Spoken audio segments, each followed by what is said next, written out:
Assalamualaikum warahmatullahi wabarakatuh.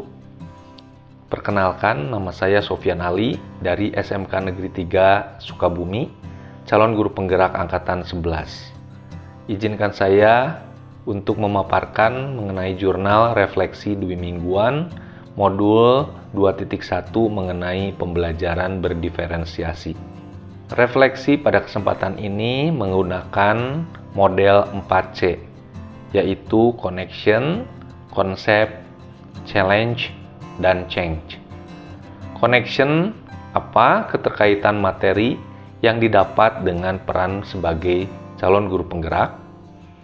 Konsep, menceritakan konsep utama dan penting yang dipelajari untuk terus dibawa selama menjadi calon guru penggerak atau bahkan setelah menjadi guru penggerak. Challenge, adakah materi atau ide dari narasumber yang berbeda dengan praktik yang dilakukan selama ini? Dan change, apa perubahan yang ingin dilakukan setelah mendapat materi ini? Yang pertama, mengenai connection. Pada modul 2.1 ini, saya mempelajari bagaimana memenuhi kebutuhan belajar murid melalui pembelajaran berdiferensiasi, di mana materi ini sangat erat kaitannya dengan peran saya sebagai guru penggerak. Melalui modul ini, saya dikenalkan tentang bagaimana menganalisis dan memetakan kebutuhan belajar murid. Saya juga diperkenalkan tentang strategi-strategi yang dapat digunakan untuk memenuhi kebutuhan belajar murid sesuai dengan keunikannya masing-masing.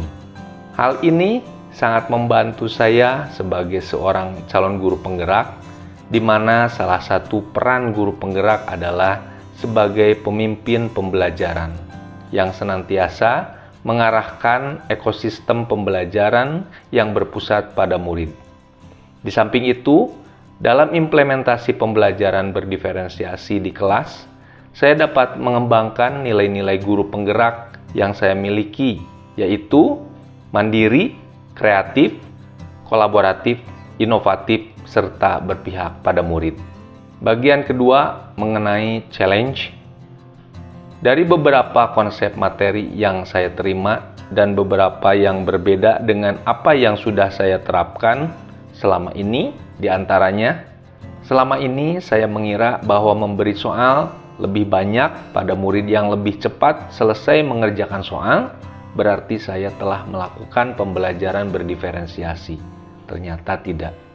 Yang kedua, saya mengira bahwa mengelompokkan murid berdasarkan tingkat kecerdasannya dan memberi treatment berbeda sesuai tingkat kecerdasan adalah pembelajaran berdiferensiasi.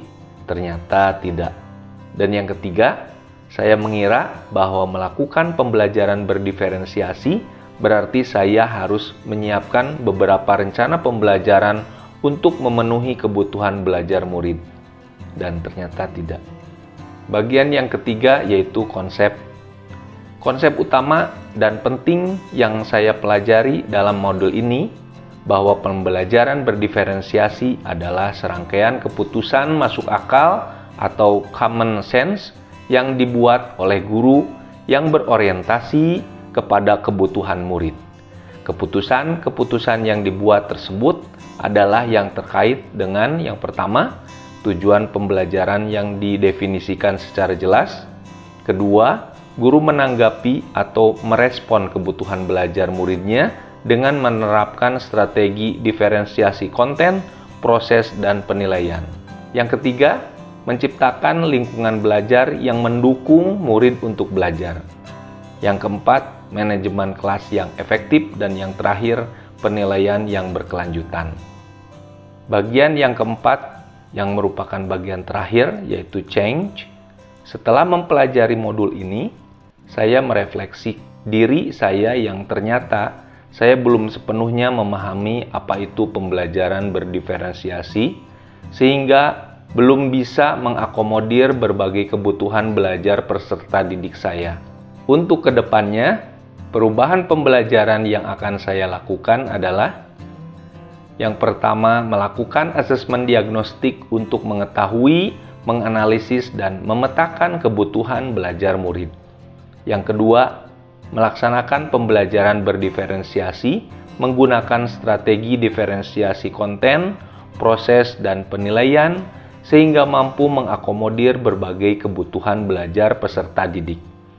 Yang ketiga, menciptakan lingkungan belajar yang aman dan nyaman. Yang keempat, melakukan manajemen kelas yang efektif. Dan yang terakhir, melaksanakan penilaian yang berkelanjutan. Demikian pemaparan jurnal refleksi dwi mingguan mengenai modul 2.1 pembelajaran berdiferensiasi.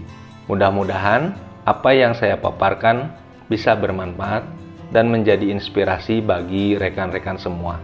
Terima kasih. Wabillahi taufiq wal hidayah. Wassalamualaikum warahmatullahi wabarakatuh.